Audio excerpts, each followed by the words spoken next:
നമുക്ക് അടിപൊളി ഒരു ഫിഷ് മോൾ തയ്യാറാക്കിയെടുക്കാം. നെയ്മീൻ വെച്ചാണ് നമ്മൾ ഈ ഫിഷ് മോൾ തയ്യാറാക്കിയെടുക്കുന്നത്. എങ്ങനെയാണെന്ന് നമുക്ക് നോക്കാം. ഫിഷ് മോൾ തയ്യാറാക്കാൻ വേണ്ടി എടുത്തേക്കുന്നത് നെയ്മീനാണ്. 1/2 കിലോ നെയ്മീനാണ്. അതിനകത്തോട്ട് നമുക്ക് ഇച്ചിരി മഞ്ഞൾപ്പൊടി ഇട്ട് കൊടുക്കാം.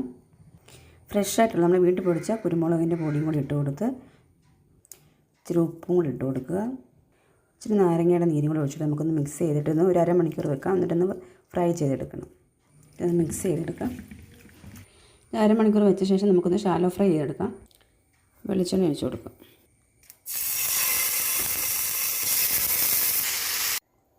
വെളിച്ചെണ്ണ ഒഴിച്ച് കൊടുക്കാം. നമുക്ക് എണ്ണ ചൂടാകുമ്പോഴത്തേക്ക് ഇതിനകത്തോട്ട് പട്ട, ഗ്രാമ്പു, ഏലക്ക ഇട്ട് കൊടുക്കാം. ഒരു 3 ഇട്ട് കൊടുത്തിട്ടുണ്ട്. 3 ഏലക്കയും 3 ഏലക്ക, ഒരു ചെറിയൊരു കഷ്ണം പട്ട, ഒരു 4 ഗ്രാമ്പു ഇട്ട് കൊടുത്തിട്ടുണ്ട്. അതിനകത്ത് ഒരു ചെറിയ കഷ്ണം ഇഞ്ചി, ഒരു 4 പച്ചമുളക്, ഒരു 10 വലിയ വെളുത്തുള്ളിയും കൂടി എടുത്തിട്ടുണ്ട്. നമുക്ക് കട്ട് ചെയ്തിട്ടിട്ടുണ്ട്. അതുകൂടി ഇട്ട് കൊടുക്കാം. ഇതിനകത്ത് നമ്മൾ മുളക് പൊടി ഒന്നും ചേർത്ത് കൊടുക്കുന്നില്ല. പച്ചമുളകിൻ്റെയും കുരുമുളകിൻ്റെയും എരിവാണ് ഇതിന് വരുന്നത് കേട്ടോ. ഇതിനകത്തുള്ള ഒരു വലിയൊരു സവാള ഇട്ട് കൊടുക്കാം. ചെറുതാണെങ്കിൽ 2 സവാള എടുത്തു. ഈ പച്ചമുളക് മാറിയിട്ട് ഒന്ന് ഗോൾഡൻ നിറം ആകുന്നതിന് തൊട്ട് മുമ്പ് നമുക്കിനി പൊടികൾ ചേർത്ത് കൊടുക്കാം. ഇതിപ്പോൾ നന്നായിട്ടൊന്ന് മൂത്ത് വന്നിട്ടുണ്ട്.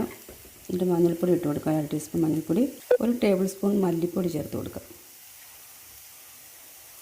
1 ടീസ്പൂൺ കുരുമുളക്. മീൻ ഇവിടെ ഫ്രൈ ചെയ്ത് വെച്ചിട്ടുണ്ട്. പൊടി മൂത്ത് വന്നിട്ടുണ്ട്. നമുക്ക് 2ാം പാൽ ഒഴിച്ച് കൊടുക്കാം. ഒരു 2 കപ്പുണ്ട്. നമുക്കിതിൻ്റെ ഉപ്പിട്ട് കൊടുക്കാം. ഇപ്പം തിളച്ച് വന്നിട്ട് നമുക്ക് മീൻ കഷ്ണങ്ങൾ ഇനി ഇട്ട് കൊടുക്കാം. മീൻ ഇപ്പം പകുതി വെന്തതാണ്. മുങ്ങിക്കിടക്കാൻ പാകത്തിന് വേണം തേങ്ങാപ്പാൽ ഒഴിച്ച് കൊടുക്കാൻ. എന്നിട്ട് ഇനി നമുക്കൊരു 4-5 മിനിറ്റ് ഒന്ന് വേവിച്ചെടുക്കാം.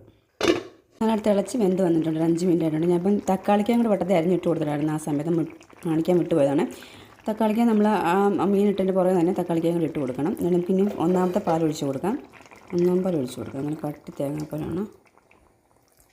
ഇപ്പം ചട്ടിക്കകത്തായതുകൊണ്ടാണ് നമ്മൾ തിളയ്ക്കുന്നുണ്ട്. ഞാൻ ഇപ്പം അടുപ്പിൽ നിന്ന് മാറ്റിയിട്ടുണ്ട്.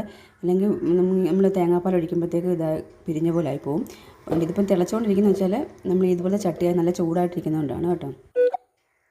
ടേസ്റ്റി ആയിട്ടുള്ള നമ്മളെ ഫിഷ് മോൾ ഇവിടെ റെഡി ആയിട്ടുണ്ട്. അപ്പത്തിൻ്റെ കൂടെയും ചോറിൻ്റെ കൂടെയൊക്കെ കഴിക്കാം. ചേരുവൊക്കെ ഉണ്ട്. ഞാനിപ്പം കുരുമുളക് പൊടി ഉള്ളിൽ ചേർത്തിട്ടുണ്ട്. എല്ലാ ഇതിലൂടെയും പോകുന്ന നല്ല ചപ്പാത്തിലൂടെ എല്ലാം പോകുന്ന നല്ല ഫിഷ് മോൾ നിങ്ങളെല്ലാവരും ട്രൈ ചെയ്ത് നോക്കി. ഈ രീതിയിൽ നിന്ന് സൂപ്പർ ടേസ്റ്റാണ്.